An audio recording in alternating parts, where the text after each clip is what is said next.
we've collected $114,000 and our return on ad spend has been 11x. So what that means is for every $1 that you're putting into ads, you're getting $11 back. What's up everyone? My name is Dan from Sacktown Video. I'm here with Trevor from Ventilation Nation. What were some of the, I guess the problems or challenges you had specifically when it came to getting leads and marketing and all that stuff? Just views, getting in front of people. That was definitely, as a newer company, without having like that backing or having another source of people coming in. Nobody knew who I was, nobody knew anything, so I needed to get out there. The other question I had was the investment, right? I'm not cheap. Yeah. What was sort of your thought process? Because you took that risk, you took that leap, you paid the money to work with me. Yeah. How did that go? Like, how was that like? It's an investment. It was one of those things where I knew, I said, hey, I definitely saw the value in what you were making to me. Well, I reached out to you, kind of said what my goals were. Yeah. You kind of came right back to me and said, hey, I understood what you were saying. I see what you needed. And we kind of came up with a game plan that fit for you and I. And that was the biggest deciding factor.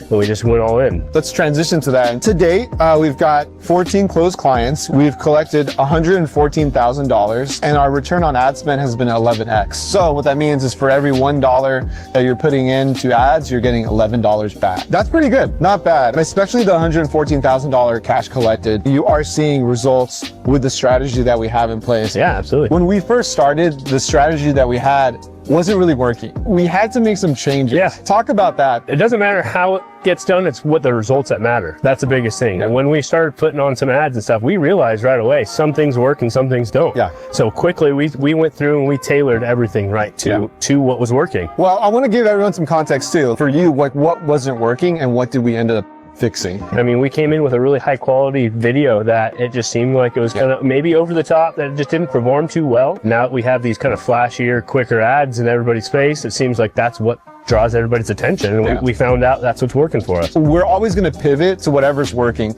So if there's a strategy, an ad, or a platform that's doing better than what we're doing, let's dive into that. A lot of times business owners, they feel like they could do it themselves. They're like, this marketing, advertising stuff, I could do it myself. Yeah. What would you tell that business owner? Doing it yourself is probably the hardest thing you could do. Just keeping up with every little aspect of producing, getting the videos ready. I mean, even just putting them on, constantly looking at them, watching them. We sit down once a week and we actually dive in to say, hey, this is, and that's only a fraction of what you're always going through and looking. I couldn't do that all day. Kind of make sure things are tracking. You'll text me and say, hey, no, this is what's going on. I couldn't do that. There's just no way. I got to be out here and we're on a job today, so I got to be all different places at once. Yeah. Less time me spending looking at ads, that's just more time us out making money. The thing about money is that you could always make more money, but you can never make more time. Yeah. And so if you're wanting to do it yourself, that's great. I have resources, my YouTube channel, my Instagram, call me. Like, I have resources to give you if you want to do it yourself. But again, you're either going to be spending time or you're going to be spending money. Maybe there's someone watching this and they've spoken to me before. Maybe they're on the fence. Yeah. What would you tell them? Reach out. At least reach out. Dan knows exactly what he's looking for and how he can help you. He definitely made a package for us and said, hey, this is what I'm looking for. He said, I got you. If you're watching this and you have any questions in terms of video advertising, getting in front of more people, closing more deals, that's what we do. Give me a call and we'll see if we can help. Thank you. Cool. Thank you again, man. You're very welcome. Awesome. Well, let me get that mic. Oh, yeah.